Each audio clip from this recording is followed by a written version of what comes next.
This is Greg Chasson, and this is Win the Day with James Whittaker. You're listening to Win the Day with James Whittaker.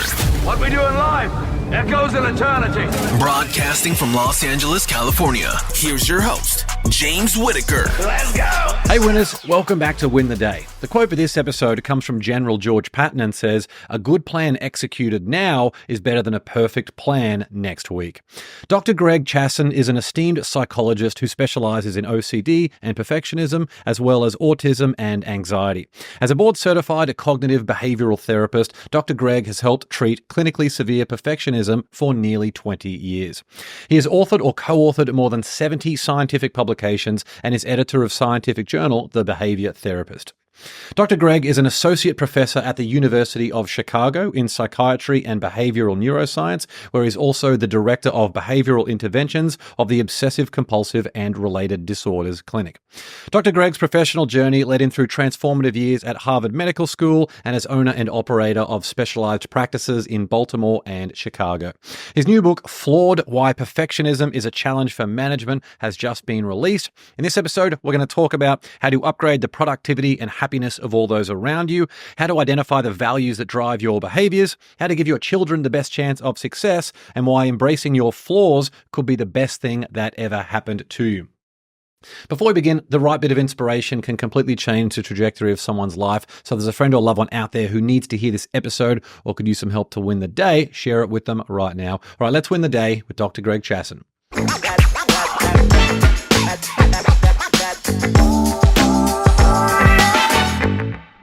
Greg, great to see you, my friend. Thanks for coming on the show. Thank you so much for having me. That was a terrific introduction.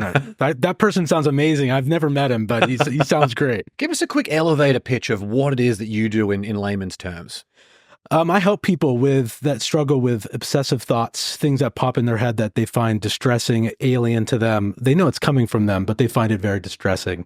And then the compulsive behaviors that they do to try to calm themselves from those thoughts. And a lot of times, perfectionism plays a role in a lot of that presentation. So this is how I fell in love with the concept of perfectionism and how to work with people, other than the fact that I've taken a little bit of my own journey through those trenches as well. I was going to say, so your own journey, there's the old saying, we teach what we need to know. Yeah. The origins, were there any moments of OCD for you, or anxiety or perfectionism, or any of the other things that you write about in your new book? Yeah. So in our field, it's similar. We call it "you are what you study." And in this case, I actually do not have a history of OCD per se, or any of the other things I've studied, except for anxiety. We all have anxiety. It's a human emotion. But I have struggled with some perfectionistic tendencies in the past, not to the degree that causes people to become paralyzed, not to the degree that I see in my clinic, but enough for me to have some real good connection with understanding what people are going through. And who was the first person to believe in you when you were growing up?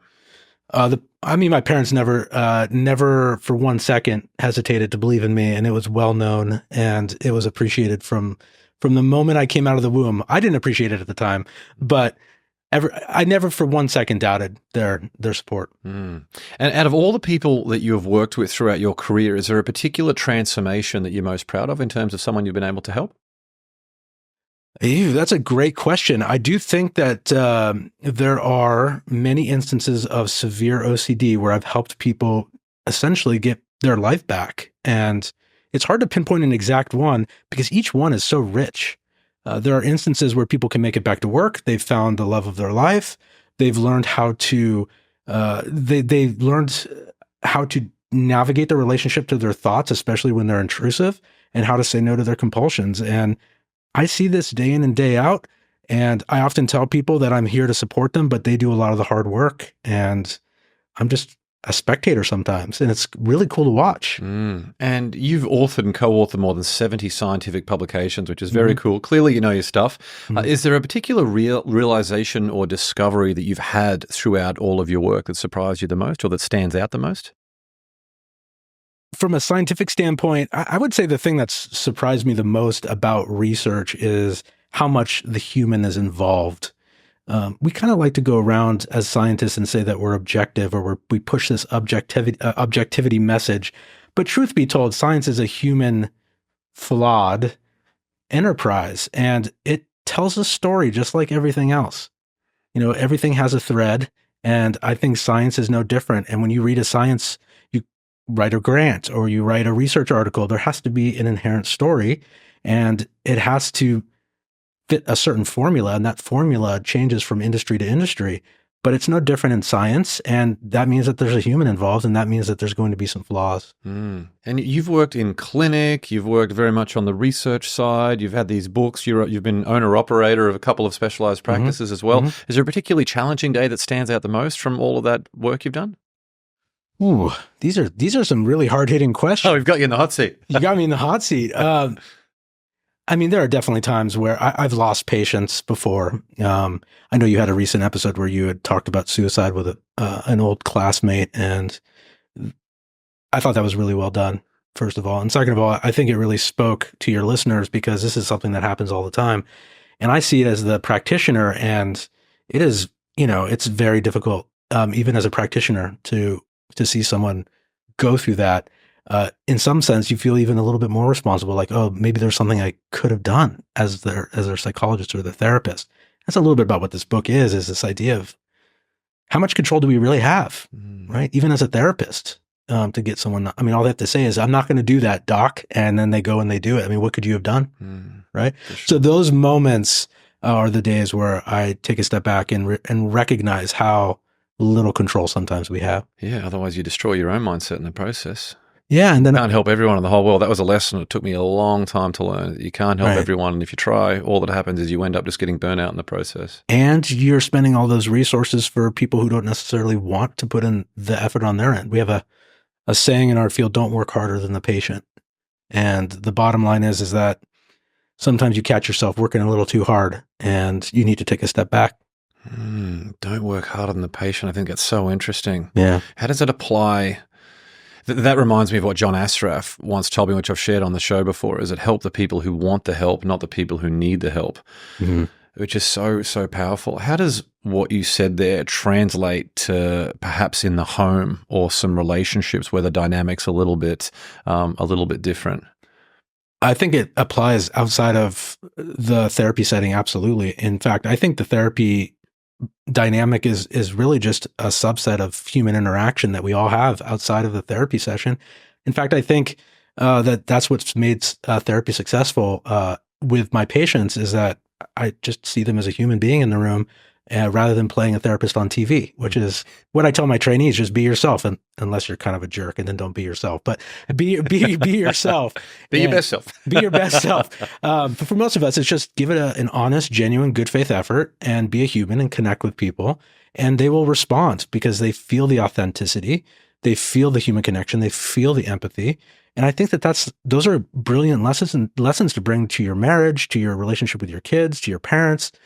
I think genuineness and as you'll read in my book, values, just absolutely use them as a compass for everything you do in your life.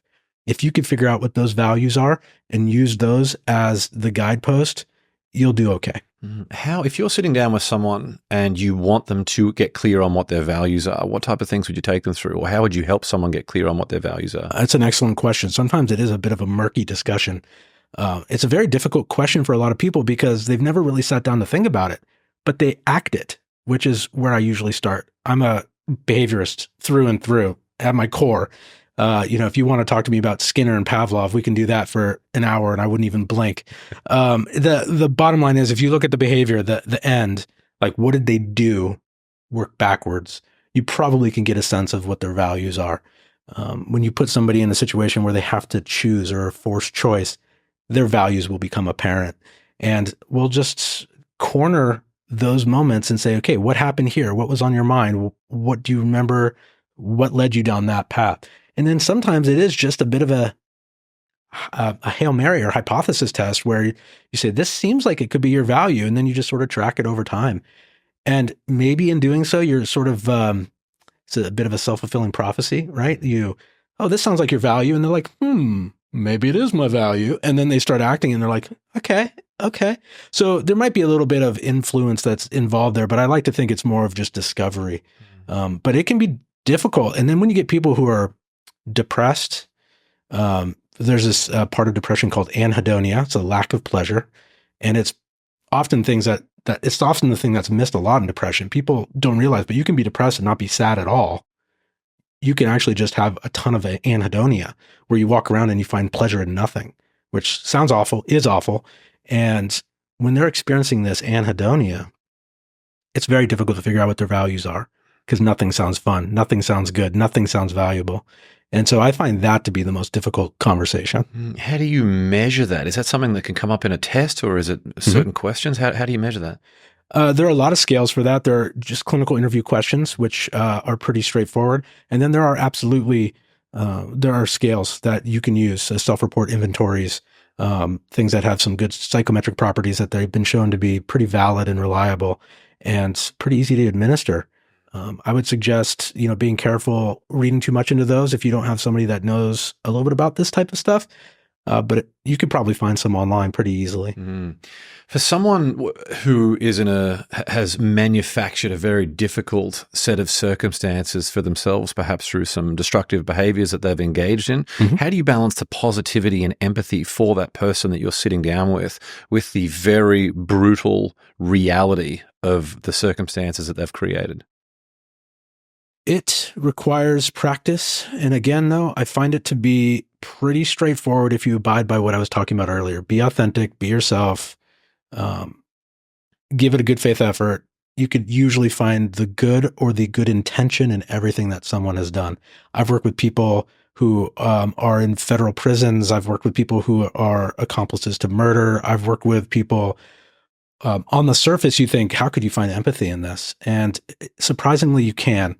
I've worked with people who are sex offenders, and that can be particularly challenging to find that the core empathy. But it's a little bit like a defense lawyer. It's your job, and so you find some of the things that, like, maybe it was part of their upbringing. It was really difficult. Maybe it was the lessons that they learned. Maybe they have a history of being of the same behavior. They were a victim themselves. So you find that thread that helps you build that empathy.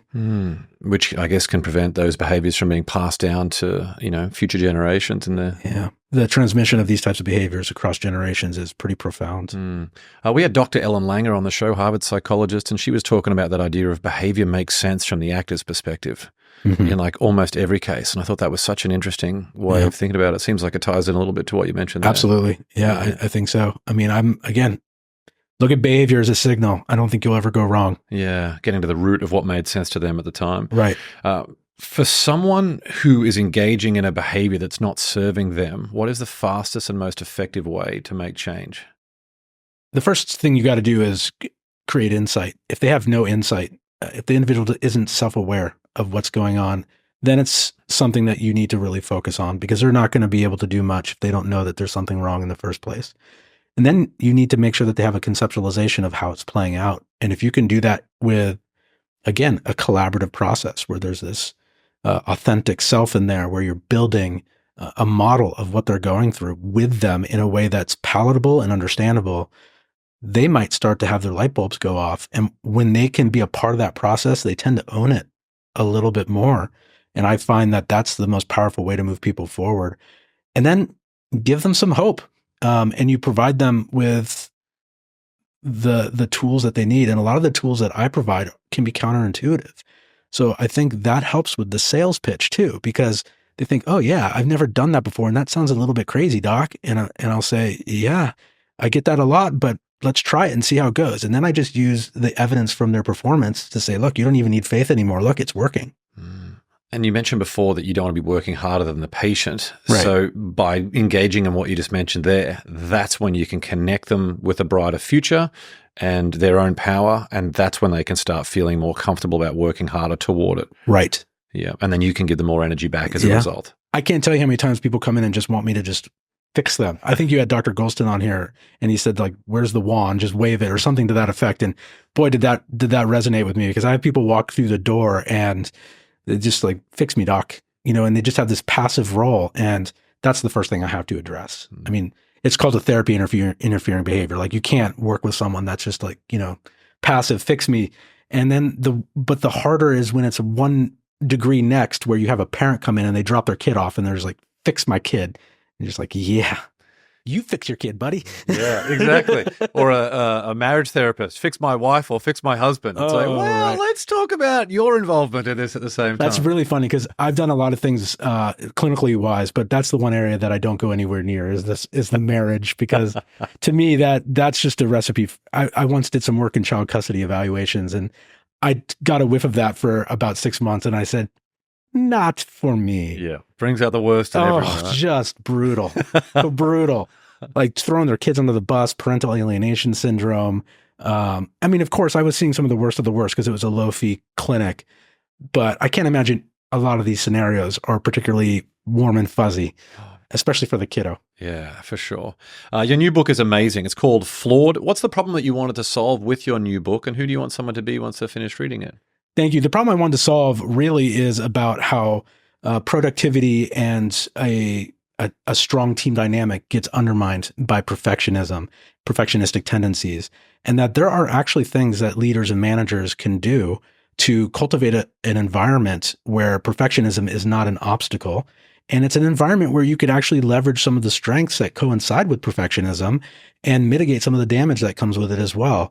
And there are books out there for perfectionism, but I feel my book fills a particularly important void because nobody's ever spoken to the leaders and managers out there in the business world, which is where I think a lot of the negative effects of perfectionism play out. And it's really unfortunate.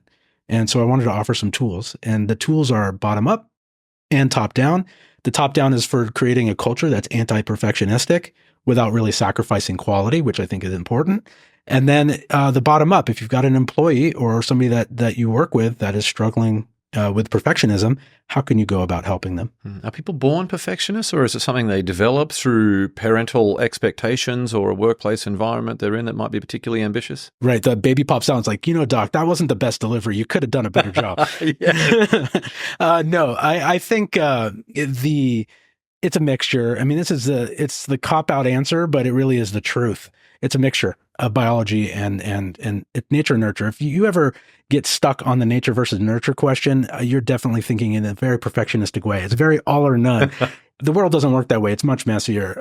There's a combination of both. There's definitely a genetic component to perfectionism, probably built around the neuroticism and the anxiety that's a part of the perfectionistic presentation. But I do believe there's a lot of the nurture going on as well. Parental dynamics in the home growing up, getting praised for quality work and rewarding good outcomes and modeling it at the parental level, and then teachers modeling it and pushing it. And I do think it hammers home this message and reinforces that kind of behavior. I think there's really an interaction between the two. They sort of feed into each other, and I don't think there would be an easy way of parsing it out. And I think that there are interventions that can be done at the parental and societal level. Maybe one day at the genetic level. I sort of stay away from that as a psychologist, but I imagine that there are going to be innovations for that kind of thing. Interesting. And can you give us a bit of a definition of perfectionism and just how that manifests for someone in everyday life? Absolutely. So perfectionism is really a disposition or a personality trait, so to speak. And it really is, in my mind, defined by two major elements: rigidity, cognitive rigidity, difficulty shifting mindsets, having a hard time pivoting, so to speak, not changing one's mind, even in the face of evidence, having a hard time changing strategies if something is not working. These are the kinds of things that I think that you see in perfectionism. And the opposite of that would be cognitive flexibility. The other piece is the excessive, unreasonable expectations that come with it. In a lot of ways, the perfectionism creates this set of standards for oneself and these expectations that then beget goals that are completely unreasonable to reach. And you combine that with the rigidity, and people then have a difficult time shifting gear, and it really starts to become a major debilitating thing sometimes. Mm-hmm. And so those two things in my mind, and they need to be separated from high expectations, because I get a lot of those questions as, well, I don't want my performance to not be good. What are you asking me to do? Lower my expectations? And not really. I'm asking you not to be rigid and to create reasonable expectations and then flex as necessary depending on the context. And so if the situation requires it, flexing is going to be adaptive. And if you're trying to pursue goals that are completely unreasonable, you're going to be extremely demoralized most of the time. And so it's like hitting your head against the wall constantly. And so I often tell people it's not about reducing your expectations in general. You can have high expectations and you can even try to pursue perfection. It's not the pursuit that's the problem. It's the unwillingness to shift, and it's the excessive nature of the goals. So you want to be functioning as a perfectionist in some spheres, but not all the time. A bit like chronic stress versus acute stress type thing. Yes. I talk about this in the book a little bit with values, and I keep coming back to that term. I think it needs to be tattooed on my forehead because it's really important. And I think it's a thread that runs throughout the book. Figure out what's important to you. Figure out what your values are so that they can dictate where you want to put all your effort. I have a framework that I talk about called the emphasis framework, where I have emphasis A, emphasis B, and emphasis C. And emphasis A is to put in all of your energy, give it your all, 110%, which always makes the mathematicians cringe, right? And then there's emphasis B, which is just to get her done. Just do it, get it done. Doesn't need to be garbage, doesn't need to be perfect. And then there's emphasis C, which is just not do it at all. There's actually a time and place for all three of those. And I tell people this. There's actually no inherent judgment. There's a time and place for emphasis A. Look, if I'm trying to get into law school and I want to emphasis A the daylights out of the LSAT, I'm going to do that, right? And that's based on a value. I use values to determine where I want to put that energy. Emphasis B really is where I put most of my time. And really, I think is the most adaptive to be thinking about emphasis B most of the time, because most things aren't that important. And then emphasis C, that's my favorite, because if you've determined and locked in on this idea that you're not doing something and you're okay with that, feels great, right? And I do this all the time. And the example I use, and I say it almost humorously, but it's actually true. I never answer those calls or those customer service satisfaction surveys at the end of a phone call. And I know the companies are upset about that, but you know what? It's just not important to me. And my time is more valuable. And so I just, banana phone, click, right? Like that's it. And that's an example where I've strategically decided that I'm going to emphasis C this. And it's because of my values and what's important to me. And the problem with perfectionism is that people try to emphasis A too many things, almost everything. And that's not sustainable in any way. And so it forces the emphasis C. So emphasis A to emphasis C. And the problem with that, of course, is that your perfectionism is then dictating your priorities instead of you. For sure. So interesting. I'm someone where I have over the years had a lot of those perfectionist tendencies and attention to detail, which has actually led to a lot of great outcomes. Yes. And I've actually sat down when I was having a particularly difficult time about in 2012, it was when I was living in Boston. A lot of things going on. I recognized I needed someone to talk to. So I actually went and saw a psychologist, and we had this conversation. She was talking about like all these perfectionist tendencies, about how that's created a lot of this, it was very much like what you described, that indifference in terms of that depression thing that you were talking about a little bit earlier. I'm not even going to try and pronounce the term. It felt a little bit like that. I was just totally indifferent to life at that time. Kind of numb. Exactly. Exactly. And I remember talking to her, being like, all of the things that you're describing as a negative were the things that have created all of the great stuff in my life. How can I put them to the side? But the way that you just described it there with the ABCs, I think is such an important way of thinking about it, because the people like the Elon Musks of the world, I just finished reading his book from Walter Isaacson. He's all his time in that perfectionist thing, creating these emergencies and urgent scenarios, which is very, very powerful in business and helps him get the job done, but isn't great for retention. It isn't great when that carries over to his personal relationships and his family. Tremendous cost. Yeah. I actually find that the CEOs that are the most effective are the ones that are not so perfectionistic. And I actually find it rare for perfectionists to make it all the way to the top, to be honest with you, because to be a CEO, you need to be able to pivot. You need to be able to make a decision very quickly, and you need to be okay with the risk, and even more than occasionally making a mistake and dealing with the consequences. The idea of accountability for a CEO is so important. And when somebody is a perfectionist, they get stuck and they have a hard time making decisions. They'll waffle between options, or they'll get so focused they get paralyzed.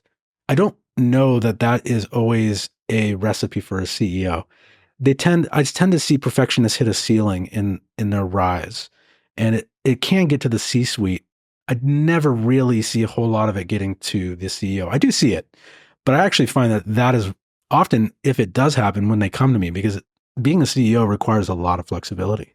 And we've had a lot of special forces operators on the show, and they talk about it. Bud's training, for example, for the Navy SEALs in Coronado, they're looking not for skills, they're looking for attributes, people who are more likely to be resilient and resourceful and calm and find moments of comedy in brutal times. Like that's what they're looking for. Yeah. And then they train skills after that. Would they have attributes that enables them to perform in that A mode a lot more than what some other people would have? I think they're probably they're selecting people that are perhaps a bit rigid and perfectionistic, and they're leveraging those to create the type of Navy SEAL or special force that they're looking for. And that's a scenario where I think it would make some sense. Again, I'm not necessarily of the impression that all scenarios of perfectionistic tendencies or rigidity are bad. Again, I think that mentality in and of itself would be a bit all or none and perfectionistic. In general, though, I believe that mentality causes more suffering than not. But when it comes to training, I would last 3 seconds as a Navy SEAL. If I would think that those people who train at that level, Olympic athletes, for example, that level, those types of attributes, that probably really come in handy. Now, I asked them if they're feeling like it was pleasurable or enjoyable, and that they felt like they could sustain that. I bet you most of them would probably tell you no. For sure. And that's why they need big outlets afterwards when they come back from deployment and obviously dealing with loss and all that. But they will train their skills to the point of mastery. So that's something I don't even need to think about. Right. It's just done on autopilot, and they have contingencies for basically every scenario. Yeah. So they have a clear mission of what the mission looks like. But like the Mike Tyson quote, everyone has a plan until they get punched in the face. They know that they're going to get punched in the face probably before they even land on the ground. Right. If they're parachuting in, and that's where they can be extremely adaptable at a high degree of autonomy to be able to achieve the mission through a whole bunch of different ways to get there. And that is probably where the personality characteristics come in, and you can't train that so easily. I think it's probably a bit of an efficiency approach, but you can train some of these other skills, but to train that flexibility in the moment, that adaptability, I'm not so sure that would be very easy at all. So I can see why they would pursue that type of personality. And the quote I shared at the start of the episode, which is actually from your book, a good plan executed now is better than a perfect plan next week. What does that quote mean to you? That quote to me is a perfect example of what I call process paralysis in the book. I didn't coin that term, but it really is this idea that it's a little bit like, analysis, paralysis by analysis. The idea that we can get so stuck on trying to create the optimal plan that it undermines our ability to do the actual plan. And so I think that's what Patton's getting at in this scenario, that if we're so stuck trying to create the perfect strategy for a battle, we're going to lose other battles and perhaps even lose the war. And the idea is maybe there needs to be a little bit of an emphasis B approach, even to the battlefield, so that we can pivot and do what's necessary to win the war instead of the battle. And I think that is why I led the chapter with that, because I see this happening all the time. I see it in two ways. People become stuck trying to optimize and find the best strategy to do something. And so they'll sit on the internet for hours in the deepest, darkest, scariest subreddits and try to figure out what is the best strategy for doing this. But they never actually do the thing in the first place. They're just constantly looking. And then the other one is that they start to obsess about what's the best order of operations. What order, what step one, step two, what do I do first? What if I do this and this doesn't work out? I think this is a bit of an obsession around efficiency and doing things in the quote unquote right way, which is a common refrain I hear, just right. I need to do this just right. It needs to feel just right. And this is, I think it leads to process paralysis all the time. And a hallmark of this, I would add, is list making. Lots of list making. I see people making lists. I see people making lists about lists. Lists can be useful for a lot of people, but they can also be quite paralyzing. Very, very interesting. I think it's going to resonate with a lot of people listening and watching this. Yeah. We'll be back with the show shortly. I've got a quick question for you. Are you living up to your potential? It's a question that shapes your family, your business, and your overall happiness every single day. That's why I'm excited to introduce the Win the Day quiz. Head over to winthedayquiz.com right now, answer a few thought-provoking questions, and you'll instantly discover how well you're performing relative to your true potential.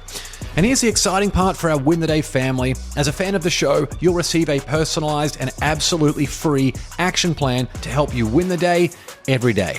Now, just imagine how transformational the results will be when you consistently show up as the best version of yourself in every aspect of your life. Don't miss out. Take the Win the Day quiz now by visiting winthedayquiz.com or click the link in the show notes. All right, let's get back to the show. There's many variants of the quote, the person who would change the world must first change himself or herself. Mm-hmm. Do you feel like a lot of people are good or just good at getting caught behind having these big dreams of wanting to change the world and just bad at doing the menial reps behind the scenes that can start to lead by example, to start to make some of those changes at a local or more micro level before they can have a big impact? Like, I've seen it with so many people. It's like, yeah, I'm going to change the world. I'm going to do this. I'm going to do that. Yeah. And it's like, cool. Well, what are you going to do now to change your life? Because if you can't change your own life, it's going to be very difficult for you to change the world. Yeah, I think you're right. And it's really unfortunate because what people see and get inspired by is the end goal or the end state, or at least many steps down the road, right? If you look up at somebody who's climbing Mount Everest and you think, I can do that, they don't really think like, oh, that person had to go through all of that to get there. And I think that that's what happens. You have a visionary who might have a brilliant idea, and then they see someone like Elon Musk and they're like, oh, I could do that. That's great. Or I would do this, or I would do that. Elon Musk didn't just wake up one day and get to where he is. And it requires understanding that there's a process, and a lot of people don't appreciate that. Even writing this book was the same way, right? You know, I'm a big fan of Adam Grant, and I actually have had some exchanges with him online. And I look at him, I'm like, oh, I feel like I could provide some of the stuff like just like he does. Like I'm inspired by him. And then I was like, man, like I'm doing the same thing I'm talking about. I'm looking at this person who's achieved it and thinking, oh, I'll just get there. Well, easier said than done. It's not a Nike commercial. Just do it, right? Sorry, is Nike a sponsor? I probably shouldn't say that. Nike, you should sponsor. Yes, for sure. Yeah, just do it. And anxiety at work, I feel like, is a big one more and more. Where does anxiety at work stem from? Is that from challenges through the home, challenges with people's own health? And I know I'm asking you these sort of for general answers when obviously individual cases are very different, but what are sort of the trends around anxiety at work? I think anxiety at work is very commonplace, and I think that's why you're seeing more employers getting interested in developing mental health programs, benefits that sort of build in specialized mental health services. I think we're seeing some positive movement in that direction and recognition that mental health matters. And I couldn't be more pleased by that, because I've been thinking that for a long time, that the workplace is where we spend, a third of our life. When you say it like that, it's pretty demoralizing, but a third of our life, right? And you spend that time and you're with people and have these expectations and you get feedback, sometimes critical. I mean, this is a really difficult place to be for a third of your life, especially if you're feeling forced to be there rather than choosing it based on your values and what's important to you. And I think the anxiety comes from people thinking they need to achieve and they need to meet expectations and that they're being judged constantly. I think there's a toxic achievement culture that has leaked mightily into the workforce. I think it's very much present in the current childhood, pre-K, all the way up to high school. This achievement culture is profound, and I think it has leaked into the workforce, and tons of anxiety as the result. How do you feel about then the participation award for everyone on the complete other side?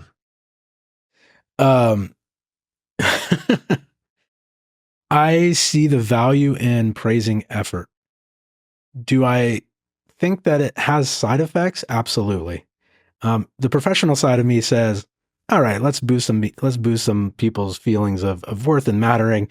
The more competitive side of me, and there is one of those sides of me, is sort of like, well, if everyone's a winner, no one's a winner, right? But is that true? Is it a zero-sum game? I don't know. I don't know that I have a strong opinion on this, but I'm not going to lie. Every now and then I cringe when everyone on the team gets a trophy. On the other hand, when I see the patients come in and they're feeling good about that, I can see the value. Now, when I see the perfectionists come in, usually it's actually particularly interesting because those things are disregarded almost instantly by a perfectionist.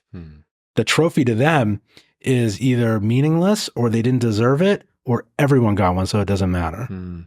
I feel like a lot of these things create, or just society that we're in today, there's too much of an artificial safety net and that the world does not provide that for you at all. And I think in many cases to be aware of just how brutal and difficult and challenging the world can be can make you appreciate the good times a little bit more. It can make you more empowered to work a little bit harder. A little tough love. Exactly. Yeah. It reminds me of an analogy. I remember I was fortunate enough to go visit some close family friends in the Netherlands when I was in high school. And when I got there, they offered me a beer. I was like 16 or 17 years old, and I was shocked and excited. And I was like, wow, how do they this is so different than here in the States. And there was a nothing for them. They look, we don't to stop someone from doing this stuff is just going to create this sort of sense of taboo and, let's do this and get away with it. And it could be dangerous. And I sort of understood where they were coming from. I think that there is this tendency for the forbidden to become problematic when someone has access to it. I mean, another example of this is you see kids going to college when they're 18, and if they've been pretty sheltered, a subset of those kids in college don't make it through the first year because they've completely succumbed to all of the things that have been forbidden to them. Now, I'm not saying that kids should go out and do whatever they want when they're in high school, but I think it does make a lot of sense that when you prevent someone from not having something, that's what they're going to want. Doing hard things, it just so much of life just comes back to that. Just doing hard things and getting comfortable, knowing that that's just part of life. You get coddled too much. I don't want to keep bringing it back to Navy SEALs, but they talk about. I give that impression, right? Like I'm definitely people think Navy SEAL when they think of me. Down like at Buds training, they say the first people to quit are the young ones who've just never had this experience of just being faced with this discomfort before. If you've had a very uncomfortable life, then you are going to have the fortitude, the resilience to be able just to persist. Whereas the other people who think they're tough don't even know what tough is when they get around some of these other people who've been fighting their entire life. And that's why adversity, at least in my experience, can actually be the best thing that happened to you if you can look at how you've grown, you can look at the gift in this, and you can start to level up and mitigate some of the natural tendencies that come as a result of that. I would add, I agree with you to an extent. I think the problem is it has to be a certain type of adversity. So the people who end up coming to see me because they're shattered from things like trauma, real trauma, not like I stubbed my toe trauma, right? Like real trauma, that word has been watered down a little bit in my mind. Those folks have a different definition of resilience in my mind. And if you want to drive yourself crazy and you want to leave with more questions than answers, go look up the scientific research literature on resiliency. You will be super confused. And there's tens, if not hundreds of thousands of articles on this. It would take you forever to try to figure out. But the bottom line is that there are so many different ways that people can be resilient. And then there are people that struggle to have resilience, even in the face of the same adversity. And it's fascinating, the individual differences. But I generally agree with you that adversity tends to build calluses for people, especially emotional ones. But sometimes, depending on the type of person and the type of adversity, it could be pretty crippling for them. And I do believe that they can build strength through that. Otherwise, I don't know why I'd be doing what I'm doing. And I like to help people with that, but it is very challenging. For sure. And I think that's a really important clarification that you shared there as well. Yeah. Of course, it depends on the type of adversity. Imposter syndrome is a big one. How do you feel about imposter syndrome? I feel like imposter syndrome would be thinking that you deserve to sit on the chair at a podcast, getting asked these really cool questions. Imposter syndrome to me is an extension of perfectionism much of the time. Perfectionists have a hard time owning anything that they've done well. any accomplishment. I mean, that's the cover of the book, the ribbon with this in the frowny face. Actually, it's a really interesting story. The book cover created a bit of a mixed reaction. I love the book cover and felt great about it, but there was a subset of folks who felt really like it really struck a chord with them. And well, to me, a book cover should strike a chord. So I was doubling down on that. That felt great. But this sort of negative emotional reaction to me is great because, and I think the cover really depicts this idea of, not embracing things that you've done well. And this is, in my mind, so epidemic among perfectionists. You can almost spot a perfectionist immediately based on just that feature alone, right? The idea that they don't accept accolades, they don't like praise, they'll dismiss it immediately. They'll come up with excuses for why it's not warranted. They might play it off as humble, but it really it comes from this place of connecting to their self-esteem and connecting to their sense of self and what they think they deserve and why they think that they don't. Is self-esteem always relative to other people in their environment?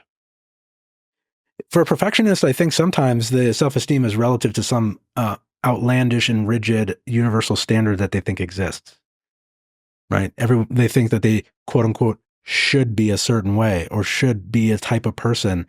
I think the person who's less perfectionistic has a much more flexible, fluid sense of their self and what to compare themselves to. That's not to say that there isn't some upward and downward comparison going on for perfectionists. They do it all the time. But they almost always are comparing themselves to a really universal, unattainable expectation and standard.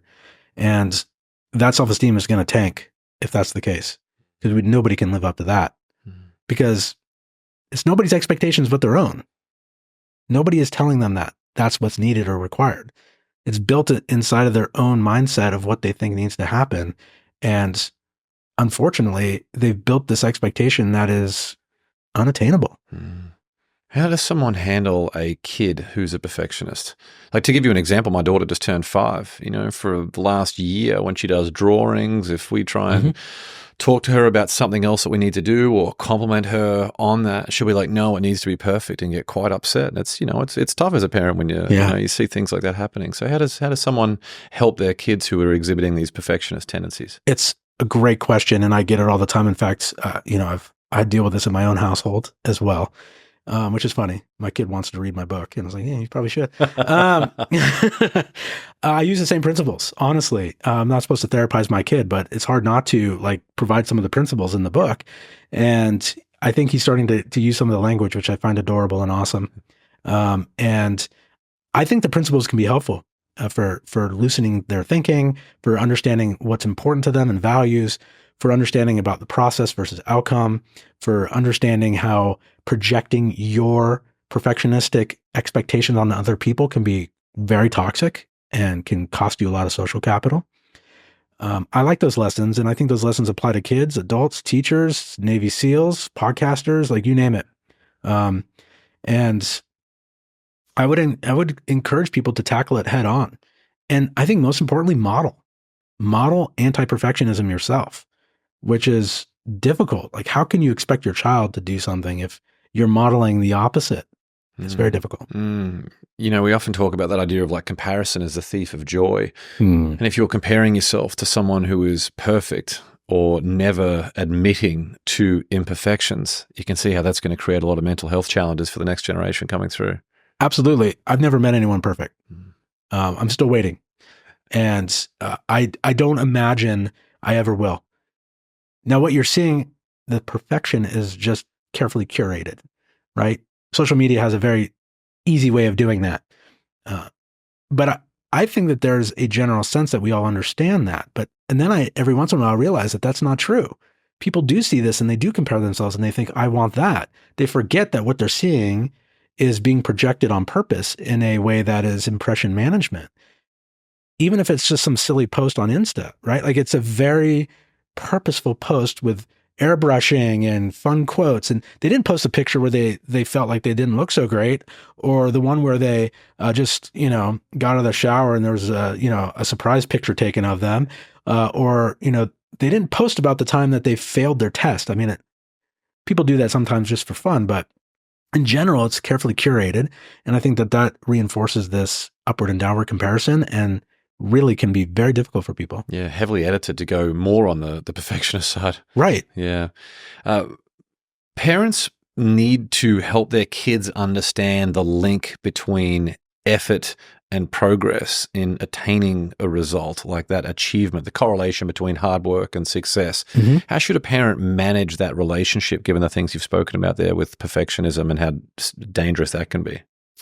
I do believe that it's a great lesson to be promoting effort. And I think it's a very dangerous message to send that effort guarantees sort of the success or outcome that they want. The idea that if you just if you study hard, you're going to get what you want. I like the general concept of that, but I think it needs to be balanced with this idea that you can only control so much. And again, this book, a lot of it is about control.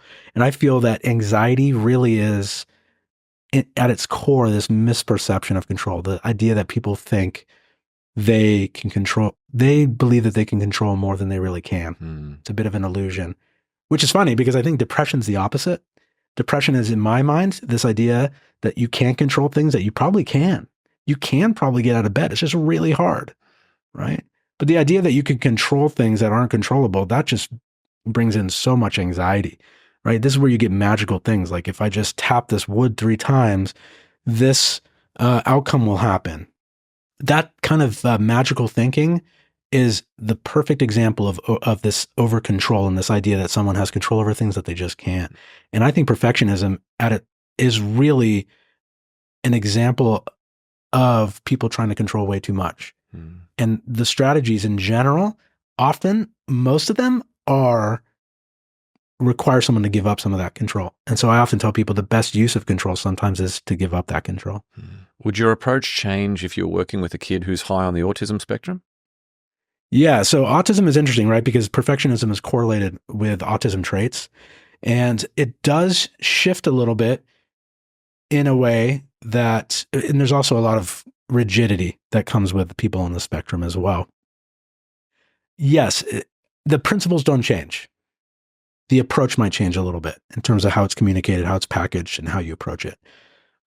I think things would need to be a little bit more concrete. I would think you need to go what I call low and slow on some of the exercises. I've learned that one the hard way with patients, essentially running away from home because I went too fast. That was a good learning experience when I was an intern. Talk about flaws and being imperfect. That was a good reminder. At least you made it through. I did survive. Talk about building a thick skin. So yeah, going low and slow with the exercises, making sure that you have buy-in, making sure they fully understand. And I think really making sure that they have some emotion regulation skills, right? If you put someone in a situation where you're asking them to face their anxiety, which is a lot of what I try to do, exposure therapy, right? Let's get you in situations where you are approaching things in an anxiety-provoking way and not doing things that are calming you down on purpose. I need to make sure that they can handle some intense emotion. Sorry. Yeah, I was going to say, and people on the spectrum sometimes really struggle with that. How should someone balance their hunger for future achievements with happiness in the present? Values. Have I mentioned that yet? Values. I know this, I keep coming back to this, but it's really important. What is important to you? Focus your attention on that. Make sure that is your grounding. Make sure that you use that as your compass. And you certainly can value all sorts of things, but get in your time machine, come back to the present, right? Anxiety, a lot of times you're getting in your time machine, you're going to the future. Depression, a lot of time you're in the time machine, you're going to the past. Get in your time machine, get that flux capacitor going, get in your DeLorean, get right back to the present, right? That's what I try to tell people to do. So to be present, mindful in the moment, but that achievement absolutely can be a value. If you value money and success and prestige, that's not inherently bad. Those things often people feel ashamed of admitting. Whenever someone says, why did you want to become a psychologist? For my first 15 years, I would always say, because I value helping people, because that's what I thought people wanted to hear. Now, I do value helping people. It's one of the things that gets me up in the morning. I love it. But if I had to be honest with myself, the reason I went into psychology is because of curiosity, which is a value, intellectual curiosity. I love thinking about the human, experiment and humans and like why they do things. And if I was being honest with myself, I think that's probably up there, if not higher, than wanting to help people, which is already really high. So it's like you have these two values. And I think that sometimes we have to remember that our values, we have the ones that we try to project or pretend, and then the ones that we actually do value. I find that things like money and success tend to sometimes be the ones that people are ashamed to admit. It's okay. I just think that you want to diversify your values, and that's true for everyone, right? If I value murdering people, that's probably not going to get you into a whole lot of good situations in life. So let's think about how we can diversify your values and have other ones that are worth pursuing. I love it. I think that's a great lesson. And final question before the rocket round. On your best day, what's an affirmation that you would write on a flashcard that you could show yourself on your worst day? I would probably just echo what I said earlier, which is sometimes the best use of control is to give up that control. I think that's something I probably would need to remind myself every morning. This idea that control sometimes controls us, to be honest with you. So good.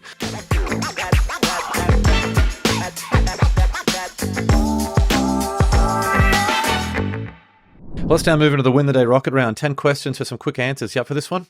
No. But we'll do it anyway. Exactly. You're stuck. Number one, what quote inspires you the most? Yeah. Honestly, the quote that inspires me the most is a little embarrassing. The quote that inspires me the most was a meme of all things. And I find memes to be sometimes just unbearably cringy. But this one in particular stuck with me, which goes to show you that sometimes some good memes float around. The internet is undefeated. It is undefeated. This one said, and I know I was actually able to look this up, and there is a source for this. I can't remember, but it's all unsolicited advice is received as criticism.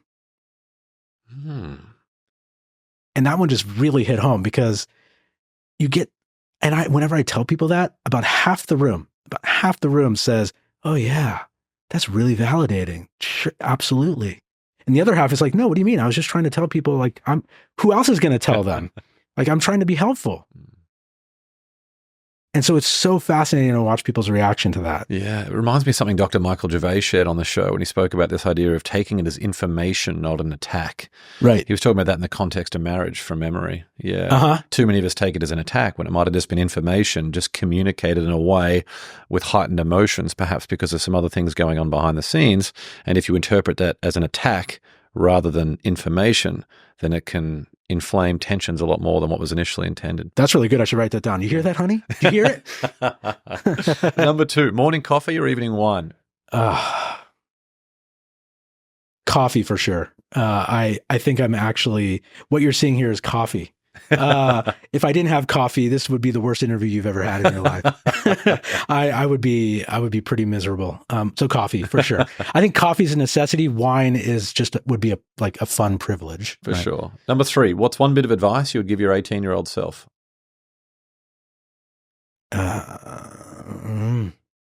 Good question. I would probably say that to lean into things that are scary.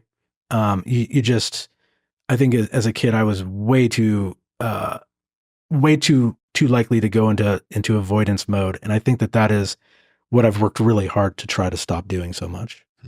Number four, what book do you gift the most or contributed most to the mindset you have today? Well, there's this great book called Flawed. No, I don't generally gift books a lot because it's so unique to the individual and what it is that their taste is. But if I could give books to people because they inspired me or were important to me, one of them is The Selfish Gene by Richard Dawkins. I love that book. I think that transformed my whole worldview. In terms of my professional, there's a great book. Colleague David Tolan has a book on doing cognitive behavioral therapy that I think every therapist on the planet needs to read. You're welcome, Dave. Those are some books that I would recommend. But definitely the one that pops out when I think of books that transformed my life, The Selfish Gene just completely flipped upside down my entire worldview. Interesting. Number five, is there a vulnerability you once hid within that became your superpower? The perfectionism, I think, is probably the best answer to that question. I think it's gone from being a nuisance to a message. Number 6, what's one thing you've learned about failure? I'd never failed, so I don't know. No. The one thing I've learned about failure is that it's inevitable. And oftentimes it's because of you, and oftentimes it's completely out of your control. Number 7, if you could sit on a park bench and have a conversation with someone alive or dead, who would it be? Yeah, I've heard this question before. Oh, I want to say my parents because they're both gone and I miss them dearly. That's a bit of a lazy answer, though. Probably, I think I would get along with Abe Lincoln. I think he's brilliant. I probably want to talk to Abe Lincoln. Charles Darwin would be up there. Yeah. Charles Darwin on the Galapagos, that'd be good fun. That would be good fun. Yeah. For sure. Number 8, what tool or resource best helps you run your life or your business? My wife will hate this answer, but my smartphone is definitely I need to get my nose out of the smartphone. I think that is the tool that's been the most effective. If I want to be a little bit more abstract, I would say my sense of humor has been the tool that's probably given me the most of my life. Love it. Number 9, share one thing on your bucket list. Other than being on your podcast? Tokyo. I've always wanted to go to Tokyo. That's on my list. Awesome. I don't even know what I would do in Tokyo, but I want to go to Tokyo. Start with some sushi. Oh, I love sushi. I could eat sushi every day. Yeah. And final question, number 10, what's one thing you do to win the day? Give up that control that you've been trying, or that you've been fantasizing and having this magical belief about. Give up that control. Give into this idea that you can't control everything. Love it. There are a bunch of ways to connect with Greg, and we'll link to all of this in the show notes. You can follow him on Instagram at Gregory Chasson, visit his website, gregchasson.com, and grab a copy of his new book, Flawed, at flawedbook.com. Again, all that and more will be linked in the show notes. Thanks so much for coming on the show. Thank you so much for having me. Thanks for joining me on another episode of the Win the Day podcast. We want to hear your thoughts on what we covered today, so drop a comment on the YouTube version of this episode with your favorite takeaway, any questions you have, or what actions you'll be taking as a result of what was shared in this episode. And if you found value in the Win the Day podcast, leave a 5-star rating on Spotify and Apple Podcasts. You'll find a link to both of those in the show notes. It'll only take you a few seconds, and more ratings really helps other people discover the show so they can get the mindset upgrade they need, and we can bring more winners into the Win the Day movement. That's all for this episode. Get out there and win the day. Until next time, onwards and upwards, always.